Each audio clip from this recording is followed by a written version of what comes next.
Hi hello welcome to మంత్ర 5.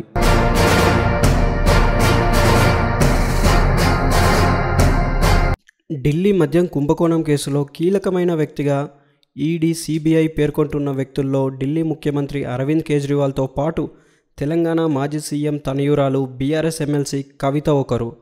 ఇప్పటి వరకు ఈ కేసులో 10 మందికి పైగా అరెస్ట్ అయ్యారు. ఇందులో కొందరు అప్రూవర్లుగా మారి బెయిల్పై బయటకు వచ్చారు. మరి 15న అరెస్ట్ అయిన కవిత, 20న అరెస్ట్ అయిన కేజ్రీవాల్ మాత్రం జైల్లోనే ఉన్నారు. వీరు బెయిల్ కోసం చేస్తున్న ప్రయత్నాలు విఫలమవుతున్నాయి. కవిత అయితే కొడుకు ఎగ్జామ్స్ కోసం అంటూ మధ్యంతర బెయిల్ కూడా కోరారు. కానీ కోర్టులో ఊరట లభించలేదు. రెగ్యులర్ బెయిల్ పిటిషన్పై విచారణ ఏప్రిల్ 22న వాయిదా పడింది. మరి ఈ రోజైనా ఊరట లభిస్తుందా అన్న ఉత్కంఠ బీఆర్ఎస్ శ్రేణుల్లో నెలకొంది. ఇది ఇలా ఉండగా కవిత జ్యుడిషియల్ రిమాండ్ ఏప్రిల్ 23న ముగుస్తుంది. ఈ నేపథ్యంలో ఒకరోజు ముందు బెయిల్ పిటిషన్పై విచారణ ఉంది. ఈ నేపథ్యంలో రౌస్ అవెన్యూ కోర్ట్ ఎలాంటి నిర్ణయం తీసుకుంటుంది అన్న టెన్షన్ గులాబీ శ్రేణుల్లో కనబడుతుంది.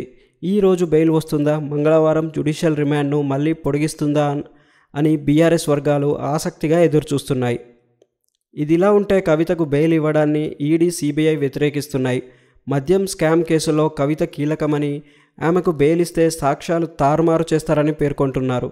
ఇప్పటికే డిజిటల్ ఎవిడెన్స్ను ధ్వంసం చేశారని ఆధారాలు చూపుతున్నాయి. సౌత్ గ్రూప్కు చెందిన మరో నిందితుడు శరత్ చంద్రారెడ్డిని కవిత బెదిరించారని కూడా ఆరోపించింది. విచారణ పూర్తయ్యే వరకు బెయిల్ ఇవ్వొద్దని కోరుతున్నారు.